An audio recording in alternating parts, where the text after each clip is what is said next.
So welcome to this evening's CIBSE West Midlands CPD talk on engaging with education as part of our Interpersonal Skills Week. I am Chloe Agg and I am from the University of Warwick.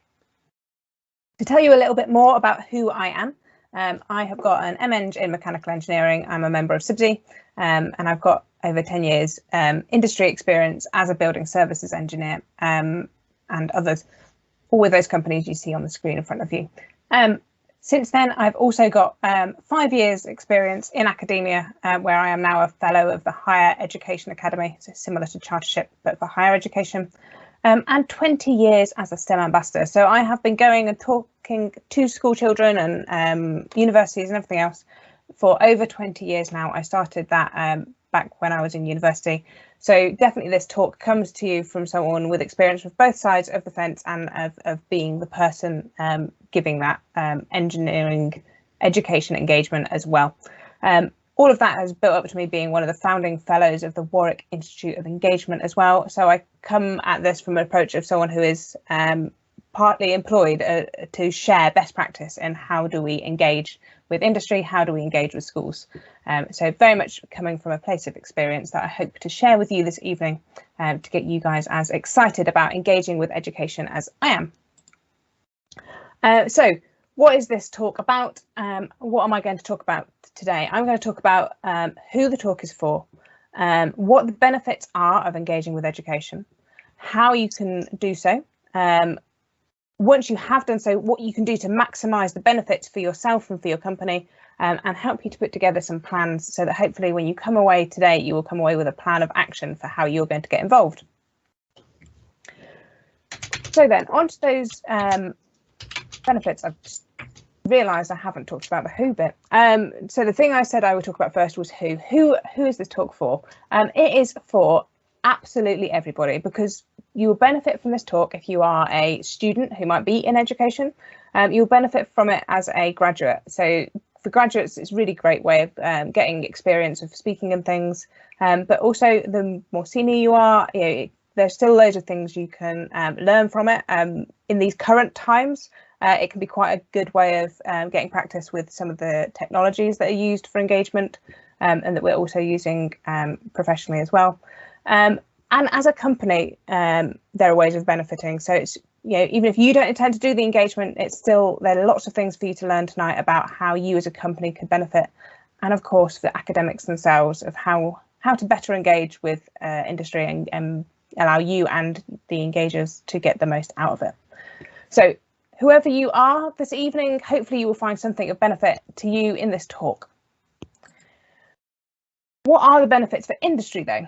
So the Engineering UK 2019 report tells us that there is going to be an annual shortfall of people qualified for engineering roles of somewhere between 37 and 59,000 people per year. We're not going to meet that shortfall unless we start encouraging people into the engineering industry. So engaging with education can be a really good way of doing that, starting to get more people heading our way so that we can fill that shortfall. You may not care about that so much if you are heading towards retirement, but certainly for our younger engineers, and often engaging with education is something our younger engineers get very excited about.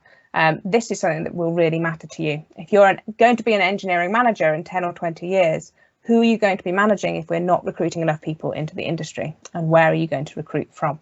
So certainly something to think about. So this is a very famous quote that I'm sure loads of us will be familiar with, but you can't be what you can't see. This tells us about the real importance of role models in engineering. So I would love everyone to engage this evening, make sure everyone's awake. Along the top bar of Teams, you'll spot the emoji reactions. So there should be a little face with its hand up. I would love you to put your hands up if you remember before you joined the industry being positively influenced by a role model. Maybe someone came to your school and gave a talk. Maybe you saw engineers on a TV programme. Maybe you read about them in a book. Maybe there was someone in your family who was an engineer who positively influenced you, or a family friend. But whoever they were, if you were somehow influenced by someone in engineering to make you choose to follow that path, I would love it if you would put your hands up. I won't pick on you, don't worry, it's just a gauge. Brilliant. So we can see, therefore, that not all of us would be here in our engineering roles if we hadn't met those role models along the way. So it's up to us now, then, that we are in engineering to be those role models ourselves. The duty has fallen to us, having been positively influenced, to be those influencers. Now, for some of us, there may be an agenda with that recruitment. If you want to see a more diverse industry in the future, it's necessary that you think about recruiting diversely. And actually, there's real company benefits for this.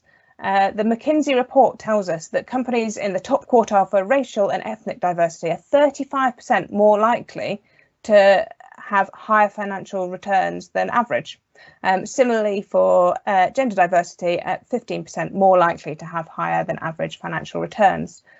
So there's a reason, even if you don't personally believe in diversity and equality, actually you're going to have a better financial return if you have got it. So it's something that is worth your time investing.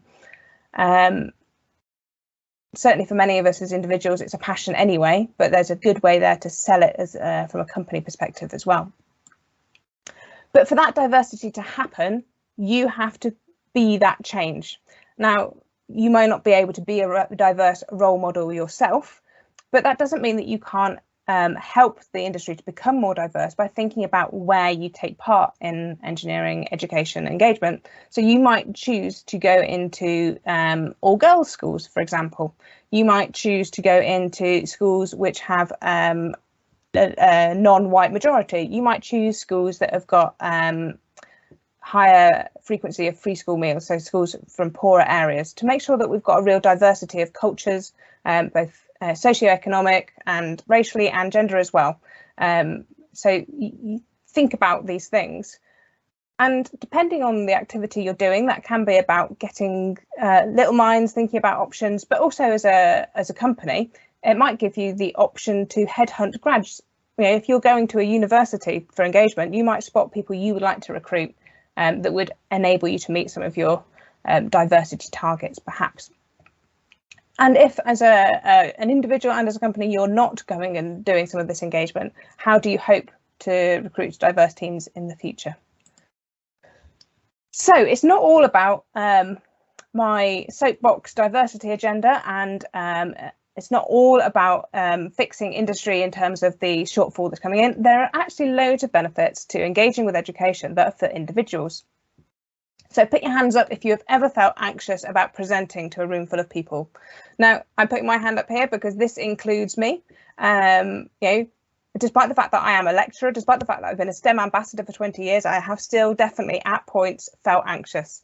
So becoming a STEM ambassador, or becoming someone who engages with education, can be a really good way of addressing that.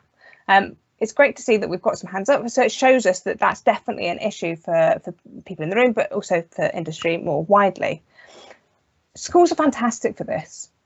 Kids and university students are really friendly faces with a genuine interest in what you've got to say. So it's a really low stakes way of getting some practice in as a public speaker. Let me tell you a little story.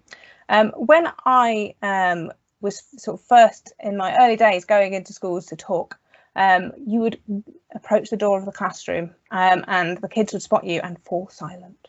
Won't shut up for the teacher, but you. They'll shut up for you. All of these little expectant eyes look at you. And as you walk into the room, the teacher introduces you as, "This is Chloe. She is a real engineer." Oh, the moment of affirmation that, as a new graduate who maybe is not that confident in themselves to be a real engineer. Yes, I have finally made it.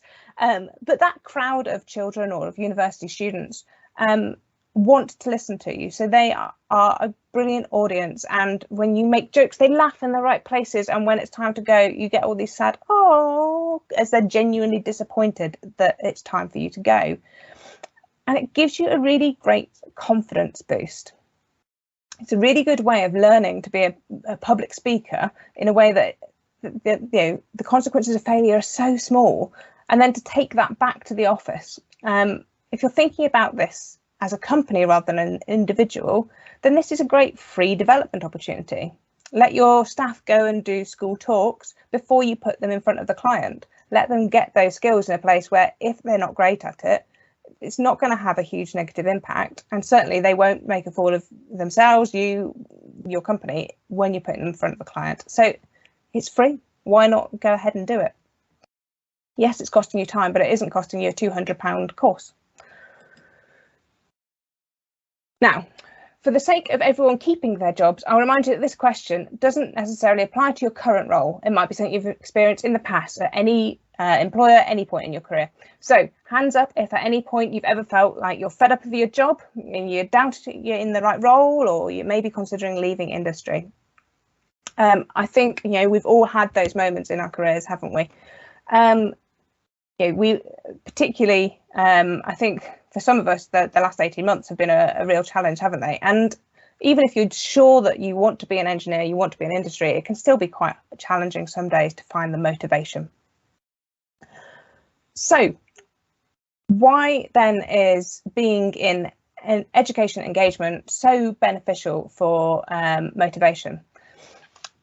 I love to go into schools or classrooms and say to the room, stand up if you have ever benefited from a flu vaccine, or enjoyed Cadbury's chocolate, or enjoyed Trident chewing gum, or for the older groups, enjoyed some Bell's whiskey, or had Lemsip or Gaviscon and benefited from those, or someone in your family has.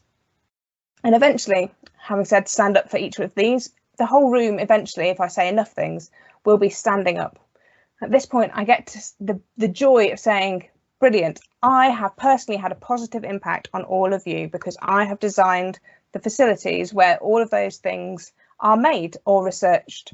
So now you can all sit down again knowing that I have had a positive impact on your lives, and that is what gets me out of bed in the morning. That is why I'm a building services engineer, so that I can have that positive impact. And your stories will all be different, but you will all find that in your careers, you've got stories to tell of things that are inspiring and exciting, and that you can share those with others as part of your engagement with education. And in the telling of those stories, you'll reignite your own excitement, your own passion for things. And it can be a real reminder of why you chose your role and what is so motivating and exciting about it.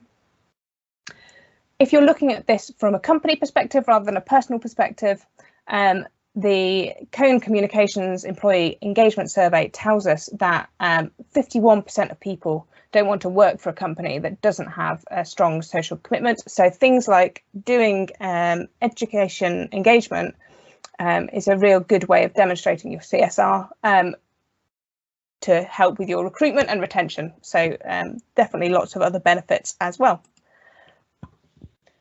So similar to the last slide, we all occasionally have moments where we don't feel like we're progressing in our workplace or in our current role. And it might not be the fault of your employer. It might be that there's just not, pardon me, not the opportunities to go around at this particular time. They're particularly true when we're in slower times, or when even sometimes when we're super busy, but we're super busy doing the same thing over and over. So when we're lacking in those opportunities then for development, again, engaging with education can be a really good way of addressing some of the gaps in our armour.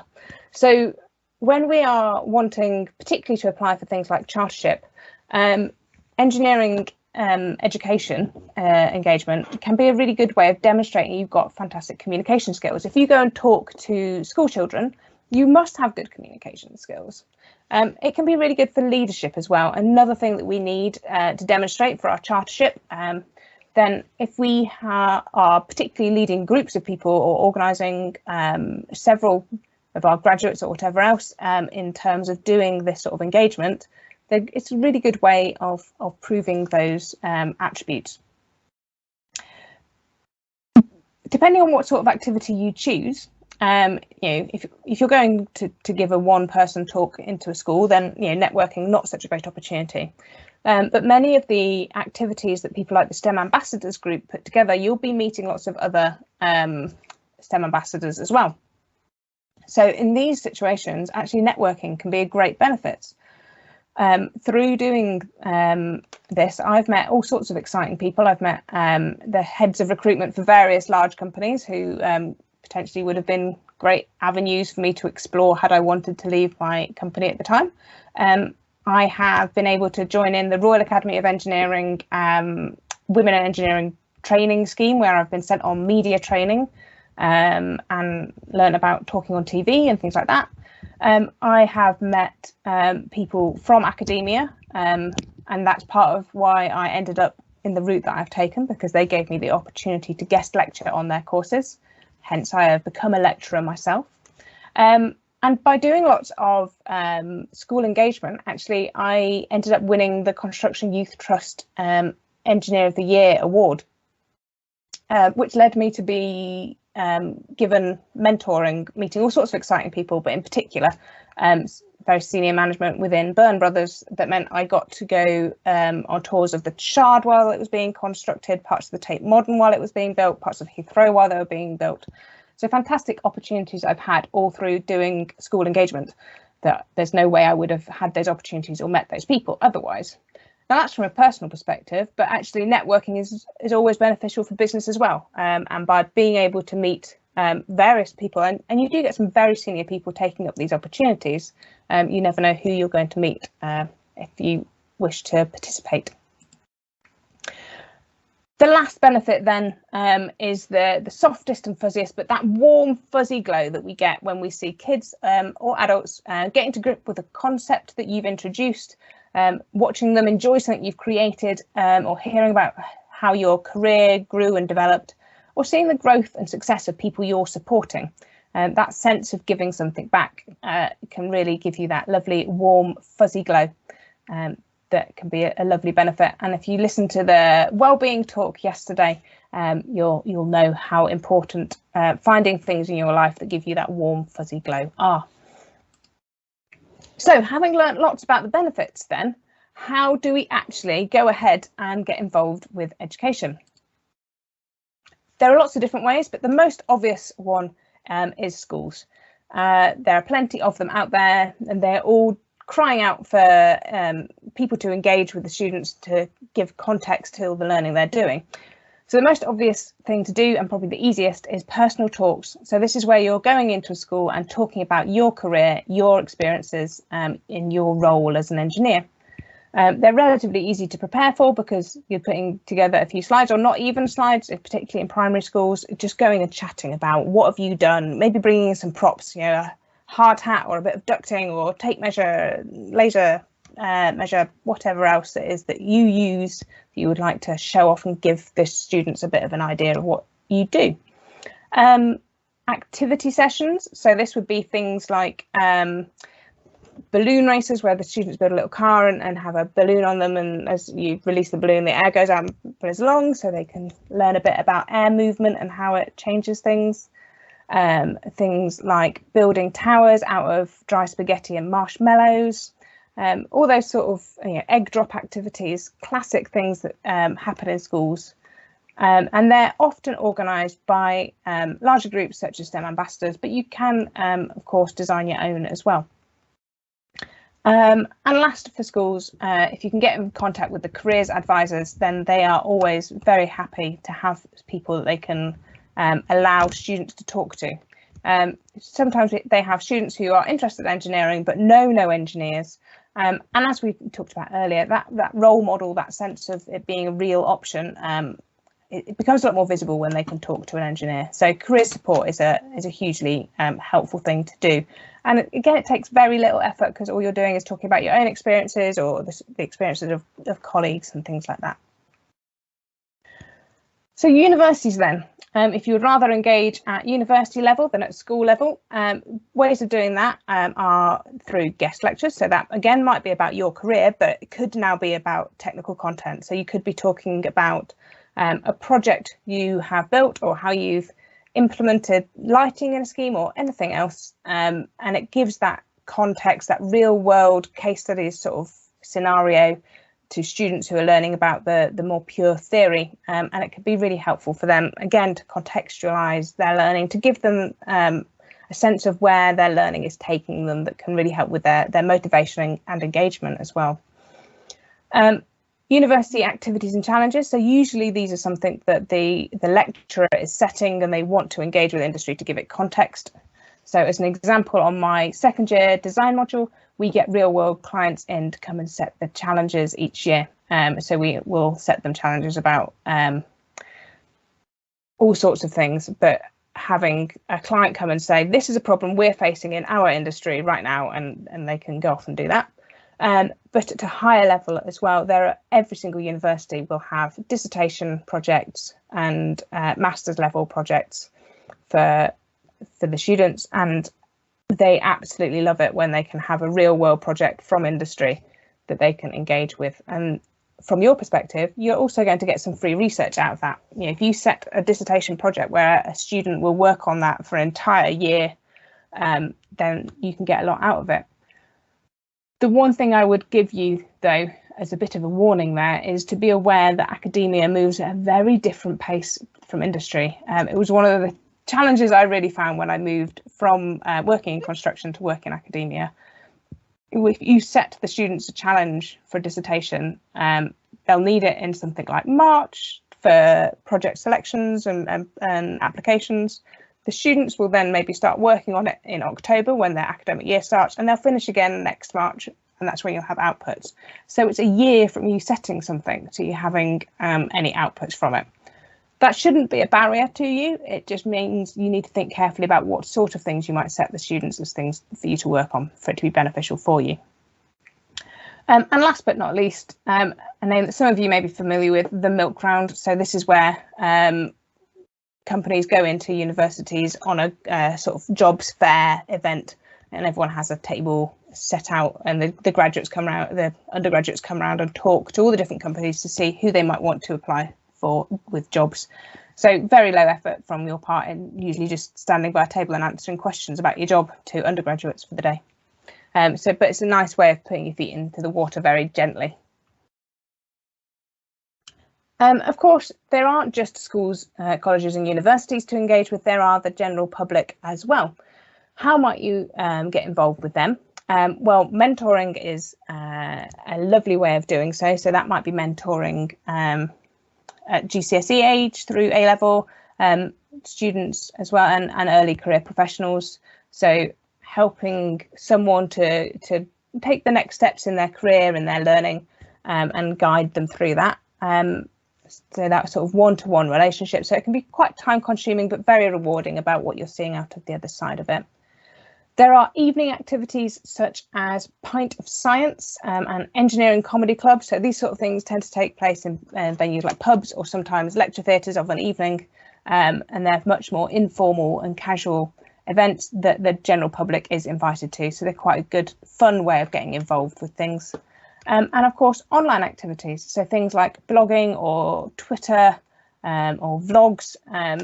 And there are also formal online activities for engagement these days as well. So things like I'm an engineer, get me out of here, which is a weekly competition of being set tasks as an engineer to try and solve that tend to be quite fun. And then the students asking you questions, and the students vote about who their favourites are, and the person with the least votes is eliminated each week till you get finally to the who does the best public engagement, essentially. Online competitions. So all sorts of different ways you can get involved with the general public as well, if going into schools and universities doesn't sound like your thing. So having thought then about all these different ways to get involved, who should you contact in order to do so? The most obvious one is STEM Ambassadors. STEM Ambassadors is a national organisation that arrange for people from science, technology, engineering and maths to go into schools and give talks and run activities. They'll also do things like your DBS checks to make sure you're not a criminal, that they're letting loose on children, although you're always supervised by a teacher, so I wouldn't worry about that. But STEM Ambassadors, great organisation with loads of resources and loads of support. If you've got particular schools and things you want to target though, I would recommend emailing local schools and universities. They are almost certain to say yes, although it can sometimes take them a while to filter your email through to the right person. But if you've got particular agendas you want to meet, then that can be an easier way of doing so than through STEM ambassadors. And of course, talking to friends in teaching. So they're often be able to inform you about what the gaps that they see are, and then you can make a more informed choice about how you can fill those gaps with education case studies, information that you might be able to fill and support them from a more curriculum related perspective. No one is expecting you to know about the school curriculum, but by talking to friends in teaching, sometimes you have those natural sort of dinner party, pub table conversations that can take you somewhere exciting. Some of our big companies now have got corporate social responsibility officers or even outreach teams. So if you are located in one of those big companies, then the easiest way of getting involved with outreach and engaging with education is definitely to let those teams know, and they'll get in touch with you when they're arranging events. And of course, contacting your local CIBSE education officer, which is me for the West Midlands. So I'm quite capable of putting you in contact, particularly with the building services, teaching associations and institutions locally. So I can put you in contact with them, but I can also give you advice on any of the others. I've also included the Royal Academy of Engineering on that list. So they have fantastic mailing lists that will allow you to hear about all sorts of events you might want to get involved with.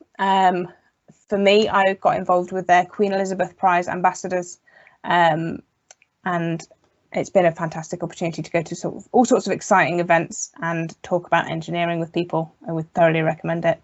And of course, if you're choosing to do online engagement, then Twitter is a great place to start to see what other people are doing and see what you can get involved with. So I've given you a list of people you might want to follow there if you are on Twitter and interested in doing school engagement. Okay, so we've talked about how to get involved and why to get involved. So if you are getting involved, then how do we maximise your effort? How do we make the most of the time you put in? And part of this comes down to practicalities. You need to be thinking about what have you got to offer, what do you want to offer? So beforehand, that might be things like thinking about what skills you want to share, what resources you would be willing to share. And during, how much time is this going to take you? Do you have to pay for any of this? And afterwards, most importantly, what do you want to get out of the activity? Think about that personally. Think about it from your company perspective. Think about it from the industry perspective. So some logistics there are really important to start off the planning process. The key part of that, I talked about thinking about what you want to get out of the activity. So you need to think about what your targets might be. All of the benefits we went through earlier, those are what you might be wanting to get out of this. And I'm going to show you them again on the next slide as a bit of a reminder. But before we get to that point, I would remind you that some of your targets might be personal. They might also, though, come from company, because there are those two different places that your targets for an event might come from. I would restrict the amount of targets you set yourself to being only one or two, because by the time you've got a couple of your own aims of things you want to get out of going to an event, and a couple from the company, you can end up with 4 or so. That can be a bit overwhelming to try and achieve all of those. So when we are thinking about setting ourselves some targets, think about how long term they are, because if everything that you choose to set yourself is a long term goal, you might not be able to see the benefits of it quickly enough, and then that can be quite demotivating. Also harder to keep justifying doing things to others if everything has got long term wins. So things like improving the diversity of the industry, that's going to be a long-term goal. That's going to take us a while. We're all working on it, but it's going to take us a while. If that's your goal, you maybe also want to set yourself something quicker. That might be about something like improving your confidence as a speaker. That might be quite a quick goal. You might only need to go to do a couple of events before you feel much more confident about speaking in front of people. And as you start thinking about those targets, those benefits you want to see, that will help inform what activities might fit with those and what audiences might be beneficial. The last thing for me to really talk about here is priorities. Now, I think this is a really important thing for people to consider as they're starting to get into engagement. Your priorities won't always align with your company's priorities. And that's fine. And sometimes you need to learn that I've said I want to do this event because I find it's really important to me to do this thing, and your company doesn't agree, and so they say no. That's fine, and we have to accept that sometimes. But we need to think in advance, how important is this to me? Because sometimes something is so important that it's worth you taking annual leave for. Now, I am by no means saying that for all of the engagement you should take annual leave, because I think companies have got a responsibility to do some of these things. And with the benefits we've already discussed, why should it cost your holiday when they're benefiting anyway? But sometimes there is less benefit for them, but there's a huge benefit for you, and it's worth considering doing that. So a little story from my own past. When I was involved in the Royal Academy of Engineering activities, I got invited to a launch event for the Queen Elizabeth Prize that was at Buckingham Palace, where we met the Queen. And it was a real exciting opportunity, an amazing day full of celebration and one-off opportunities. And I asked to go to this and I was told no. And I demurely said, oh, OK. And forever to this day, I regret that. I regret not going. I take it off as leave. And I have since done some things that I have absolutely loved and been thrilled by that have cost me annual leave. But you know what? They were better than a holiday day.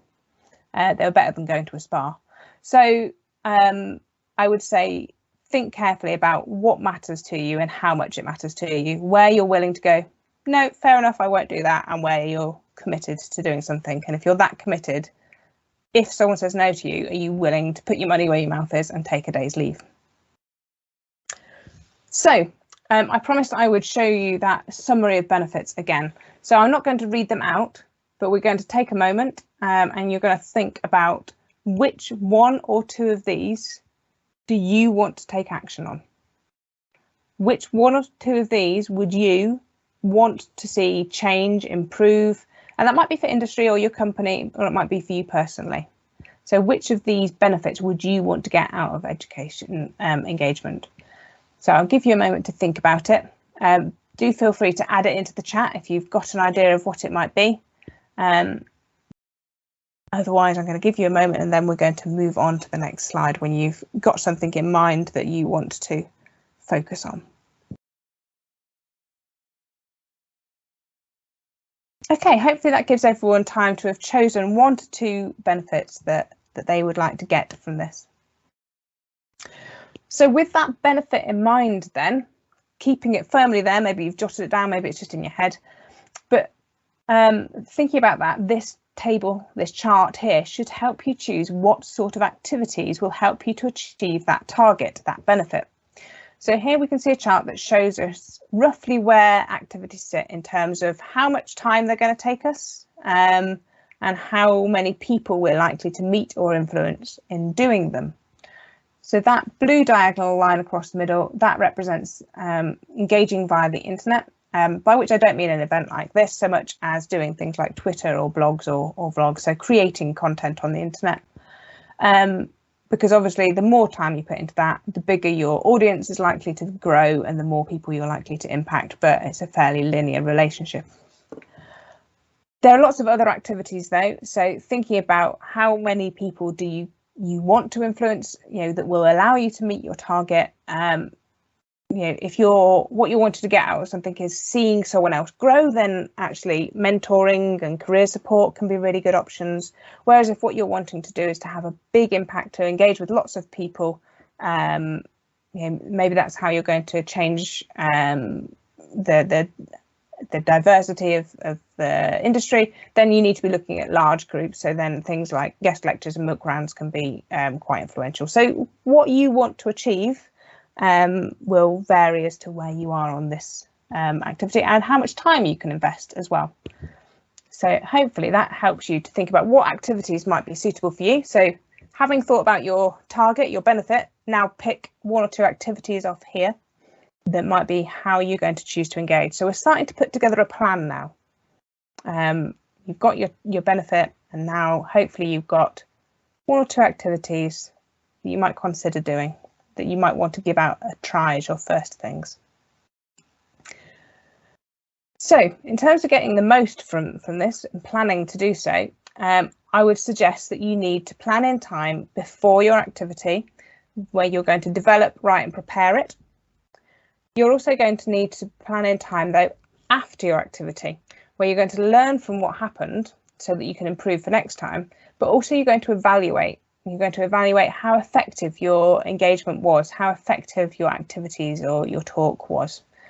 And then later on, this might be a week later, a month later, 6 months later, plan in time to reconnect with the people that you engaged with. So that might be following up with the school to arrange the next talk.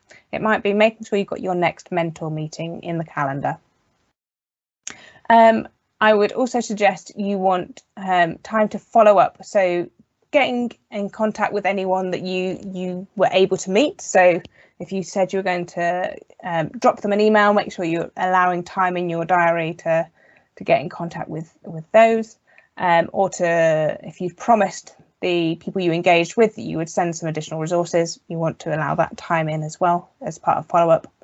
And debrief. So if you were a person organising this, then meeting up with the people who participated, your other STEM ambassadors, perhaps your graduates maybe, to debrief them on what happened. Or it could be you going back into your office and sharing what you've learnt from it and what the benefits were as a bit of a debrief.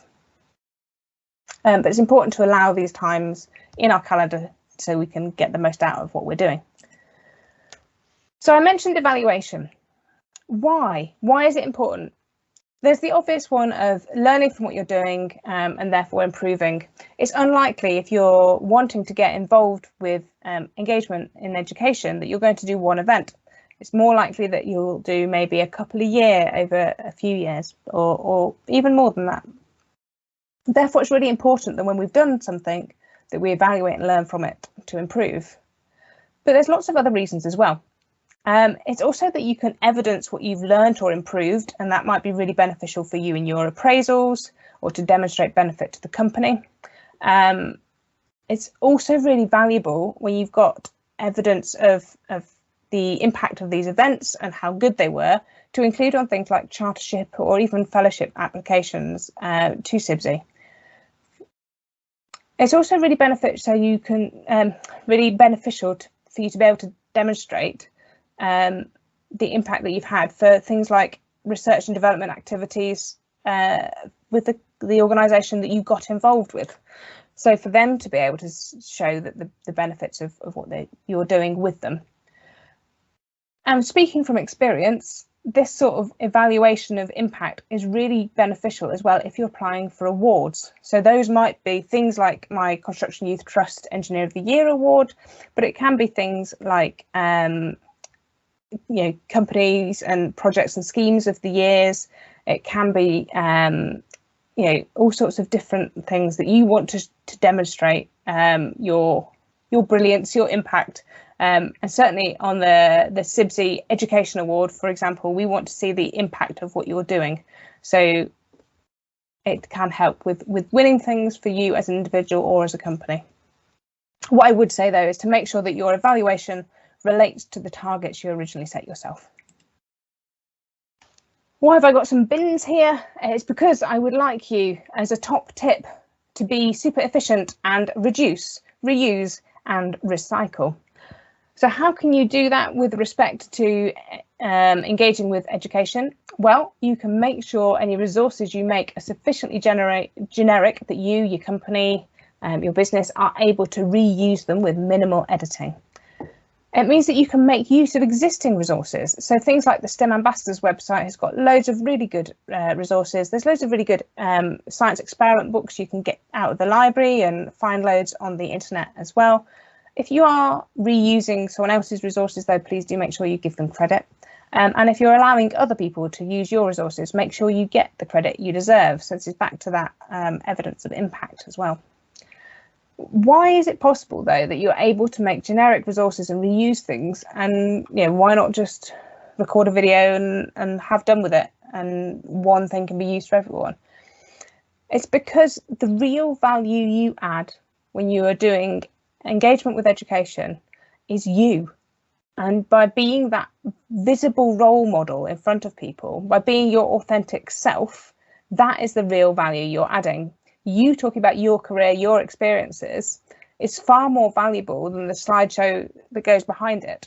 So do feel free to reuse things, and just make sure that you go along and be yourself and share your experiences and your role model nature with everybody. So to make events run smoothly and to make sure you're getting the most out of them, here are some questions I would suggest you might want to ask when you're organising events. One, make sure you know what is expected of you, what are the organisers assuming you're going to provide, and what do you want in return. So that might be all sorts of things like data, publicity, a photo for Twitter, a testimonial, getting people to fill in a survey 2 weeks later, whatever else. But it could be things like the teacher providing clear discipline within the class. It could be things like providing a projector. So what you expect in return could be a really broad range of things, but do be clear on what you're hoping to get out of it, and what you need in order for things to happen.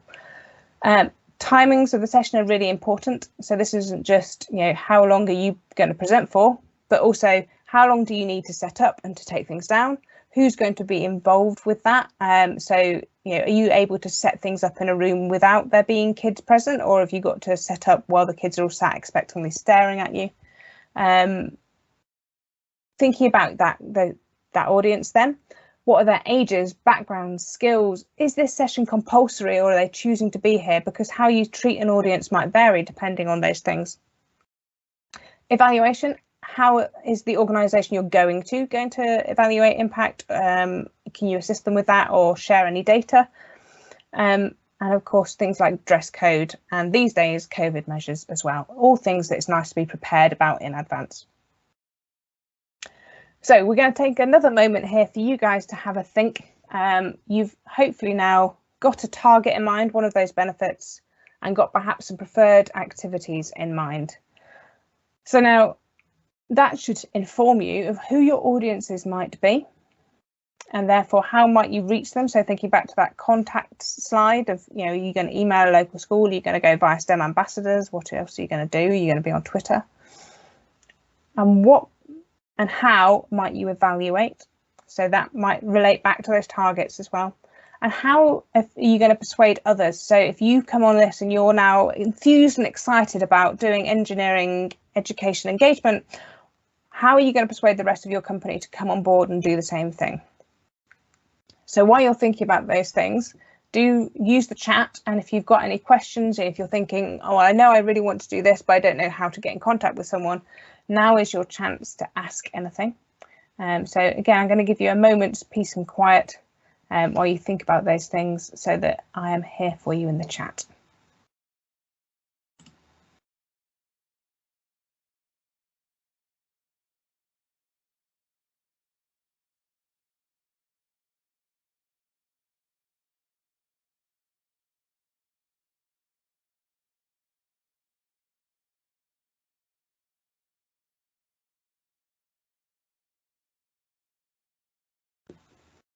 Okay, so no questions. So I assume everyone knows what they're doing, and they're well prepared for doing some engineering education engagement. So we'll move on. Okay, so now that you've got a plan in mind of what it is you're going to do, of how you're going to do some engagement with education, my parting top tips for you are that you need to enjoy what it is that you choose to do, which sometimes means saying no to things. That you don't need to be a world expert, you just need to be the expert in you. So don't worry about going into a room and not being the foremost expert in pressure control dampers or whatever else it is, but you need to talk about your experience of installing them, maybe your experience of how they've been used. You don't need to be the expert in anything other than yourself, and no one can question your expertise in that matter. What I would say though is it's really important to practice beforehand. So I had an 8 a.m. meeting on Friday last week to run through this presentation with a colleague who was kind enough to listen to me. I would definitely recommend practicing, because you'll always spot something you would like to do differently or can improve on, or whatever else.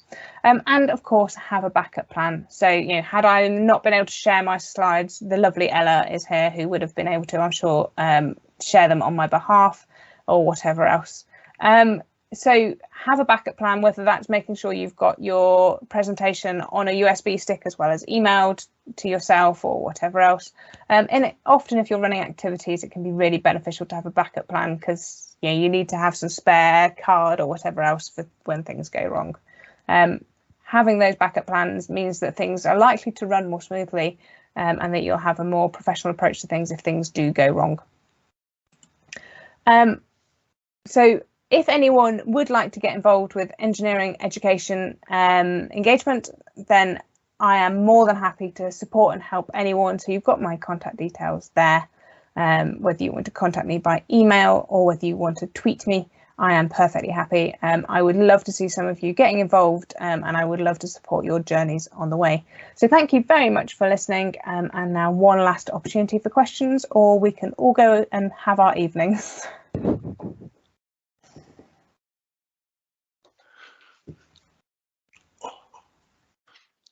Hi, Chloe. Hi, Phil. Is there an echo on this, or is it? No, it's fine. Really enjoyed that. Very opportune, because I've been thinking about doing this, and I've applied to become a STEM ambassador. Oh, and I actually had my notification come through today to say the DBS check had all been done, and I've just enrolled for a few for some further training with the West Midlands, the one out of Worcester. Is it West Midlands STEM ambassadors? So I've got no real questions or anything, but yeah, there were some really good points in there which I just think are going to come in great for going forward. So I work with at RPS, and they've just developed a virtual city and career zone that they're looking to get round to the schools for the COP26. Yeah, in fact, picking up on COP26. Oh, that sounds very exciting. I'm hoping I'll be having 3 or 4 of those to get done over the next month or so. But we have to get back to us so we'll know to include next year of things I wish I'd been told before I did my first STEM event. Yeah, I think it is, as you're saying, it's always prepare, isn't it, really? Yeah, I think like when you're early doors, like the what to ask thing is probably my real key thing of, you know, making sure that you've just gone through those things in your head, because you're going to be so much calmer on the day if you know the answers to these things in advance. Yeah, I remember I used to work for what was the electricity board back in the day, and because when I left school, I started as an apprentice, just basically on the roads, effectively, and I got volunteered to go and do some careers talks at various schools, and it was a bit daunting the first time you came to it, but the reward, yeah, it was really nice reward at the end of it, and as you say, they are pleased to see you. They're pleased that somebody's taken the time to come and talk to them about something in the big wide world outside of school, so to speak. Yeah, absolutely. And somehow you have so much more authority as an outsider than any teacher or lecturer does ever. That's true. Yeah, I trust you'll share the slides and that afterwards. Yeah, so I've scribbled some notes down, but yeah, and happy to share slides as well. Okay, thank you. No problem. Thank you very much for joining in. Thank you, Chloe, for the excellent presentation, and we look forward to seeing the people picking up on the recording that's been circulated. So thank you very much. Absolutely. Thank you very much.